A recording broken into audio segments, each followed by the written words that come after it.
स्वागत है आपका। देश हित में बात करते हैं भारत के खिलाफ साजिश करने वाले चीन की, जो अब फिर से भारत से दोस्ती की बातें कर रहा है। तवांग में भारत का पराक्रम और तवांग के बाद भारत की एलएसी पर तैयारियां देखने के बाद चीन के सुर नरम पड़ गए और अब चीन के विदेश मंत्री भारत के साथ स्थिर और मजबूत संबंधों की वकालत कर रहे हैं। लेकिन अगर चीन लाइन पर आया है तो इसके एक दो नहीं बल्कि कई कारण। इस रिपोर्ट में हम आपको चीन के लाइन पर आने की इनसाइड स्टोरी तो बताएंगे ही, साथ ही आपको यह भी समझाएंगे कि क्या भारत को चीन पर भरोसा करना चाहिए।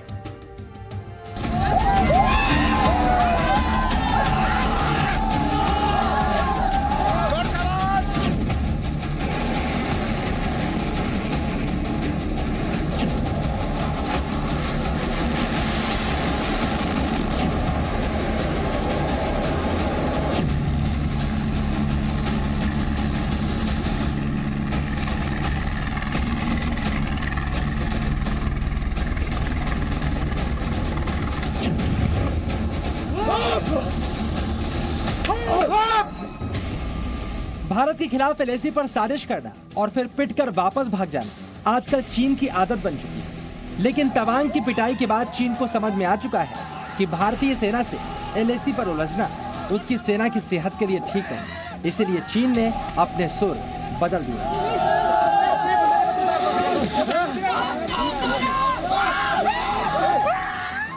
तवांग में ताकत दिखाने आई चीन की सेना को जब भारत के शूरवीरों ने पीट पीट कर भगाया, उसके बाद चीन की अकल ठिकाने पर आ गई।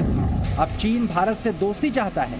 बीजिंग को अब नई दिल्ली से रिश्ते सुधारने हैं। चीन के नेता अलग अलग मंचों पर जाकर ये बात दोहरा रहे हैं कि चीन को भारत के साथ अपने संबंधों को और ज्यादा मजबूत करना है। नया बयान चीन के विदेश मंत्री वांग यी का आया है। हम चीन भारत संबंधों के स्थिर और मजबूत विकास की दिशा में काम करने के लिए तैयार है। वांग यी ने भारत के साथ संबंधों को लेकर और भी बहुत कुछ कहा है, वो हम आपको आगे बताएंगे। लेकिन पहले समझिए, अक्सर दादागिरी दिखाने की कोशिश करने वाले चीन के सुर बदले बदले क्यों। सच्चाई यह है कि तवांग की घुसपैठ के बाद भारत की प्रतिक्रिया इतनी आक्रामक थी कि ड्रैगन को समझ में आ गया, भारत झुकेगा नहीं, झुका दे।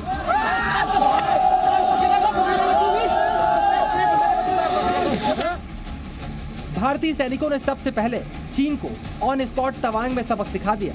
फिर सबसे घातक लड़ाकू विमानों के साथ एलएसी के पास नॉर्थ हिल्स के आसमान में भीषण युद्धाभ्यास करके अपनी तैयारियों को दिखाया। इसके अलावा मित्र देशों के साथ भी आजकल भारत एलएसी पर ही युद्धाभ्यास कर रहा है। नए साल में एक और बड़ी खबर आई जिसने चीन को जरूर हताश किया होगा। ये खबर है भारत और रूस की दोस्ती के नए प्रतीक बने दुनिया के सबसे घातक एयर डिफेंस सिस्टम में शुमार S-400 की तीसरी बैटरी और उसकी तैनाती से जुड़ी। चाहे गलवान हो तो तवांग हो, मैं स्वयं ही पहले कल्पना नहीं कर सकता था कि क्या इस प्रकार का करिश्मा हमारी सेना कर सकती है। जितनी ही प्रशंसा की जाए वह कम है। चलिए अब हम आपको विस्तार से बताते हैं एलएसी पर भारत की रक्षा तैयारियों से जुड़ी एक और बड़ी खबर जिसने चीन की चिंता बढ़ा दी। चीन भले ही रूस के साथ दोस्ती का दम भरता हो, कुछ इलाकों में उसके साथ युद्धाभ्यास करता हो, लेकिन रूस ने अपने रुख से चीन को समझा दिया है कि भारत से उसकी दोस्ती चीन रूस के साझा हितों से कहीं ऊपर है। यही वजह है तवांग में हुई झड़प को जब एक महीना भी पूरा नहीं हुआ था, मोदी और पुतिन की फोन वार्ता के बाद रूस से भारत को मिलने वाले तीसरे S-400 डिफेंस सिस्टम को मिलने की डेट भी आ गई। S-400 मिसाइल डिफेंस सिस्टम की तीसरी बैटरी की सप्लाई अगले साल जनवरी-फरवरी से शुरू हो जाएगी। भारतीय वायुसेना के 8 मेंबर्स की एक टीम रूस में इस मिसाइल सिस्टम की ट्रेनिंग भी ले चुकी है। चीन से खतरे वाले इलाकों में ही S-400 की तीसरी बैटरी की तैनाती होगी और 2023 में ही S-400 की ये तीसरी यूनिट काम करना भी शुरू कर देगी। S-400 का रक्षा कवच चीन और पाकिस्तान के खतरे से निपटने में पूरी तरह से सक्षम है। भारत की तैयारियां चीन को परेशान करने के लिए काफी हैं, क्योंकि एलएसी पर S-400 की 2 बैटरियों की मौजूदगी का मतलब चीन की आसमानी साजिश की आशंकाओं पर पूर्ण विराम लगना है।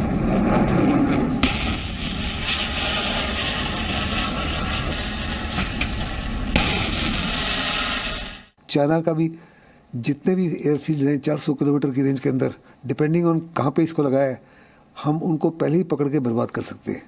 ऐसे में हिंदुस्तान को बहुत फ़ायदा होगा। हमने 5 सिस्टम्स के लिए डील साइन की है और ये पांचों जो है हमको बड़े बड़े पैमाने पर चाइना और पाकिस्तान दोनों के से बचाएंगे। लेकिन चीन के दोस्ती वाले राग की सिर्फ इतनी ही वजह नहीं है।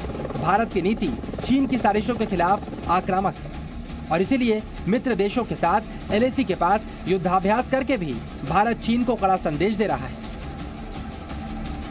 भारत और अमेरिका के बीच एलएसी के नजदीक उत्तराखंड के पौड़ी में हुए युद्धाभ्यास और चीन की बेचैनी बढ़ाने वाली तस्वीरें आपको याद ही होंगी। तब चीन ने अमेरिका भारत के एलएसी के पास एक्सरसाइज पर ऐतराज भी जाहिर किया था, लेकिन तवांग में चीनी साजिश के नाकाम होने के बाद एलएसी के पास ही मेघालय के शिलांग में भी भारत और कजाकिस्तान की सेनाएं अपना दम दिखा रही हैं। इन तस्वीरों को देखिए।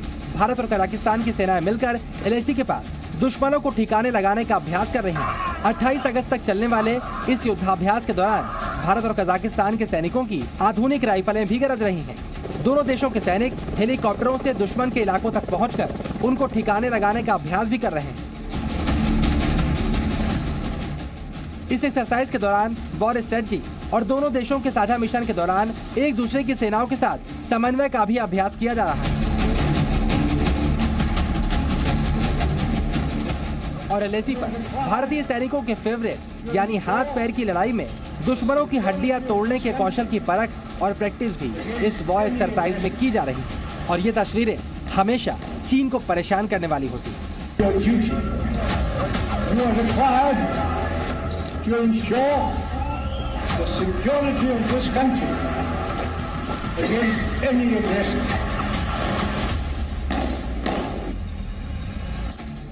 काजिन 2022 नाम की वॉर एक्सरसाइज भी चीन को बहुत ज्यादा पसंद नहीं आई होगी, लेकिन भारत चीन की दोस्ती वाली बातों में आकर अपनी तैयारियों को ढीला नहीं छोड़ने वाला। ये एक्सरसाइज जैसे कि पहले अमेरिका के साथ हाई ऑल्टीट्यूड में की गई और अभी कजाकिस्तान के साथ उत्तराखंड में भी हाई ऑल्टीट्यूड में की जा रही है, तो ये एक सामरिक संदेश भी देता है। सामरिक संदेश जाहिर है कि चीन की तरफ भी जाता है कि इस इलाके में ऐसा नहीं है कि भारत अकेला खड़ा है, भारत के साथ और भी लोग खड़े हैं और अगर ज़रूरत पड़े तो ये जो फौजें हैं जिन्होंने एक्सरसाइज की हुई है ये आपस में इंटरऑपरेबल हैं और ये इस्तेमाल हो सकती है। चलिए इन तैयारियों के बाद एक बार फिर से चीन की तरफ से आया बयान और उसके मायनों की बात कर लेते हैं। भारत से दोस्ती वाला बयान चीन के विदेश मंत्री वांग यी की तरफ से आया है। वांग यी ने कहा कि भारत और चीन ने सैन्य और राजनीतिक माध्यमों से संपर्क को बरकरार रखा है और दोनों देश सीमाई इलाकों पर शांति और स्थिरता के लिए प्रतिबद्ध हैं। चीन के जिन विदेश मंत्री वांग यी ने यह बयान दिया है वो सीसीपी के पोलित ब्यूरो के सदस्य भी हैं। लेकिन चीन के पुराने रिकॉर्ड को देखते हुए रक्षा विशेषज्ञ चीन पर भरोसा नहीं करने की सलाह दे रहे हैं। चाइनीज फॉरेन मिनिस्टर जो कह रहा है वो अपने नजरिए से कह रहा है, वो कह रहा है स्थिरता बनी हुई है, वो अपने हिसाब से कह रहा है ना। हमारे हिसाब से तो स्थिरता है भी, परंतु टेंशन्स तो हैं हमारे बॉर्डर पे। चाइना के फॉरेन मिनिस्टर के इस रिमार्क को मैं किसी कोई खास वैल्यू नहीं देता। वैल्यू तब हम देंगे जब Xi Jinping prime minister Modi के साथ मिलके बैठने की बात करेंगे, चलिए ये बॉर्डर का मामला सुलटाते हैं। जब तक वो नहीं होगा तब तक चाइना की तरफ से जो भी स्टेटमेंट्स आ रही हैं ये तो केवल एक तरह से वक्त को टालने की बात है। और चाइना का जो स्ट्रैटेजी है वो ये है कि भारत को उलझाए रखो। और भारत की तैयारियां भी यही बता रही हैं कि चीन पर भारत भरोसा करता भी नहीं, क्योंकि चीन पर भरोसा करने का मतलब धोखा मिल जाता है। इसीलिए भारत चीन की पिटाई वाली रणनीति पर ही आगे बढ़ रहा है। कृष्ण मोहन मिश्रा, जी मीडिया। भारत चीन बॉर्डर पर इंडियन आर्मी लगातार निगरानी कर रही है। भारतीय सेना अब लद्दाख से लेकर अरुणाचल प्रदेश तक एलएसी पर नई ड्रोन यूनिट्स बना रही है। ये ड्रोन एलएसी पर चाइनीज घुसपैठ की कोशिशों पर नजर रखेंगे, मुश्किल पहाड़ी इलाकों में भारतीय सैनिकों की मदद करेंगे और जरूरत हुई तो दुश्मन पर अटैक भी करेंगे। ड्रोन्स तैनात होने से एलएसी पर क्या क्या बदल जाएगा और चीन की मुश्किलें कितनी बढ़ेंगी, इसे हमारी स्पेशल रिपोर्ट से समझिए।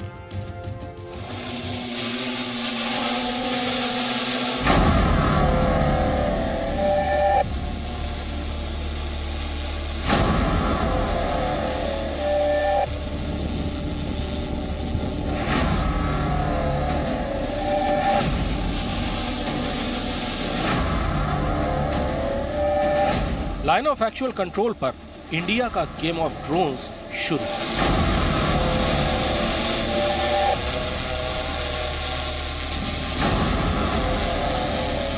3488 किलोमीटर लंबे LAC पर 2000 से ज्यादा ड्रोन तैनात होंगे। नए ड्रोन अब तक के सबसे एडवांस, सबसे बेहतर होंगे। सैटेलाइट लिंक और आर्टिफिशियल इंटेलिजेंस वाले ड्रोन सेना के कंट्रोल रूम से कनेक्टेड रहेंगे और एक बार उड़ान भरने के बाद ये ड्रोन 48 घंटे तक तैनात रह सकते हैं। भारत चीन बॉर्डर पर 2023 वाली तैयारी चल रही है। LAC पर भारतीय सेना आधुनिक और शक्तिशाली ड्रोन तैनात कर रही है।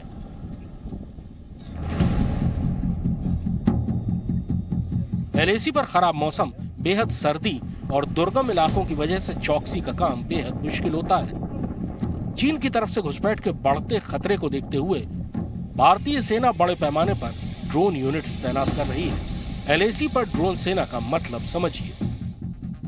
ये ड्रोन पहाड़ी या खतरनाक घाटी किसी भी लोकेशन पर मिनटों में पहुंच जाएंगे। इनसे बड़े इलाके पर दिन रात किसी भी वक्त लगातार नजर रखना मुमकिन होगा। और सबसे बड़ी बात कि ड्रोन से मिल रही तस्वीरें निगरानी के लिए सैनिकों की बहुत मदद करेंगी और निगरानी के लिए बहुत कम सैनिकों की जरूरत होगी। यानी ड्रोन से भारतीय सेना की ताकत बढ़ेगी और चीन का इंफ्रास्ट्रक्चर वाला घमंड टूट जाएगा। पर LAC पर सिर्फ निगरानी वाले ड्रोन ही नहीं आएंगे। ऐसे मल्टीपर्पज ड्रोन भी होंगे जो झुंड बनाकर अटैक कर पाएंगे।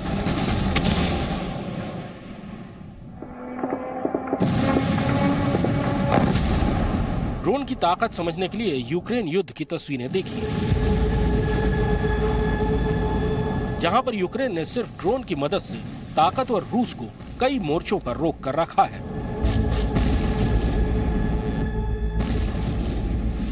रूस के सबसे मिसाइलों से लेकर टैंक तक सबको यूक्रेन ने चुन चुन कर टारगेट किया। ड्रोन ने युद्ध लड़ने का तरीका बदल दिया है। अब तक युद्ध में थल सेना, वायुसेना और नौसेना होती थी, लेकिन भविष्य के युद्ध में ड्रोन सेना सबसे बड़ी और सबसे खतरनाक होगी। इसी साल अगस्त में भारतीय सेना ने झुंड में हमला करने वाले यानी स्वार्म ड्रोन को शामिल करने की घोषणा की, पर न तो इनकी तादाद बताई गई और न ही ये बताया गया कि इन्हें कहां तैनात किया गया है। एक साथ बड़ी तादाद में होने की वजह से स्वार्म ड्रोन्स पर दुश्मन की एंटी एयरक्राफ्ट गन या मिसाइलें बेअसर होंगी। एक झुंड बनाकर ड्रोन एक साथ कई मिशन को अंजाम दे सकते हैं। इस साल भारतीय सेना ने 2000 से ज्यादा ड्रोन खरीदने के लिए स्वदेशी कंपनियों को ऑर्डर दिए हैं, जिनकी कुल कीमत अरबों रुपए है। भारतीय सेना ने मीडियम ऑल्टीट्यूड पर काम करने वाले ड्रोन का टेंडर दिया, जो 100 किलोग्राम वजन लेकर 10 किलोमीटर तक जा सकते हैं। 15,000 फीट की ऊंचाई पर निगरानी के ड्रोन्स की खरीद की प्रक्रिया भी शुरू हो चुकी है। ऐसे सैकड़ों ड्रोन खरीदने की प्रक्रिया शुरू कर दी गई है, जो पहाड़ी इलाकों की तेज हवाओं का सामना कर पाए, साथ ही दिन रात वीडियो और तस्वीरें कंट्रोल सेंटर तक भेज सके। ऐसे ड्रोन्स की जरूरत इसलिए भी है क्योंकि LAC के पार चीन ने भी ड्रोन्स की स्क्वाड्रन तैनात की हुई है। चीन ने निगरानी से लेकर लड़ाकू ड्रोन तक तैनात किए हैं और इसका जवाब देने की तैयारी हो चुकी है। आसमान में मौजूद ड्रोन LAC के पार भी दूर तक देख पाएंगे। यानी अगर चीन ने दोबारा कभी तवांग की तरह साजिश की तो भारतीय सेना के ड्रोन ही उनको पकड़ लेंगे।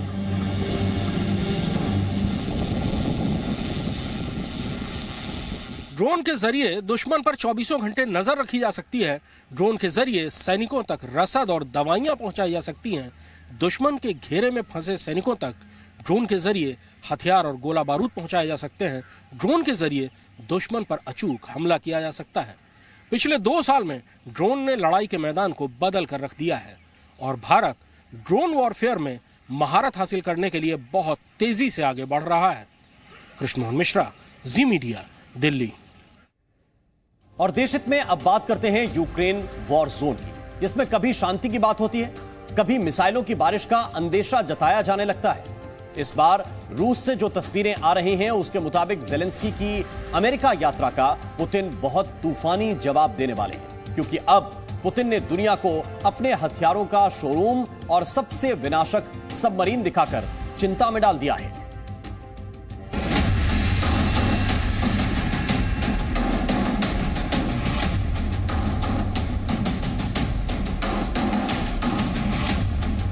पुतिन ने सिर्फ 2 दिन पहले ये कहकर सबको चौंका दिया था कि वो यूक्रेन वॉर को खत्म करना चाहते हैं। यूक्रेन के 4 इलाकों पर कब्जे और कई शहरों को खंडहर बनाने के बाद पुतिन अब शांति का रास्ता तलाश कर रहे हैं। लेकिन पुतिन ने जो कुछ कहा था, क्या वो पश्चिमी देशों का ध्यान भटकाने की कोशिश थी?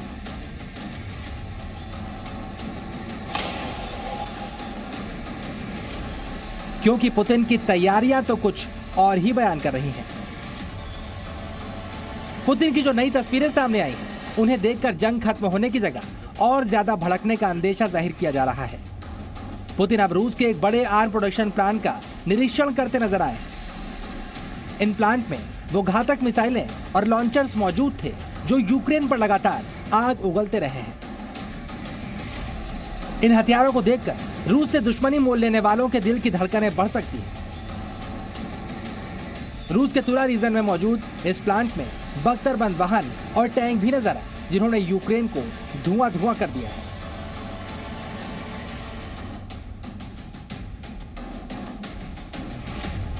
यहां पर रूस के राष्ट्रपति व्लादिमीर पुतिन खुद टैंक पर चढ़कर उसका मुआयना करते दिखाई दिए। यहां पर पुतिन की बॉडी लैंग्वेज किसी भी तरह युद्ध को खत्म करने वाली तो नहीं थी।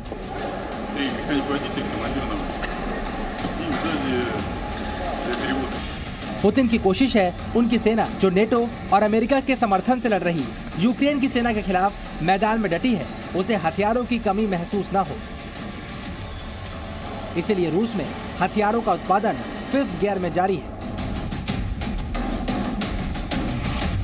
Комплекса обеспечить наши подразделения, передовые части всем необходимым вооружением, техникой, боеприпасами, снаряжением.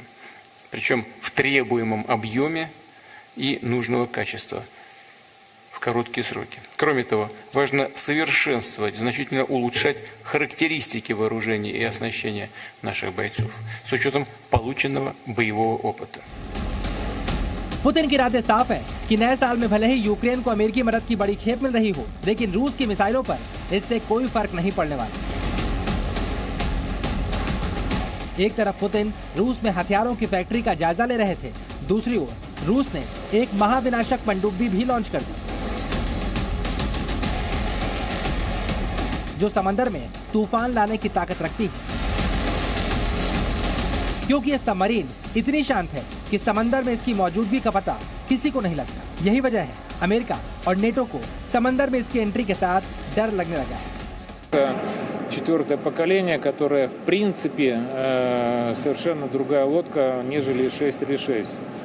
В первую очередь по уровню автоматизации.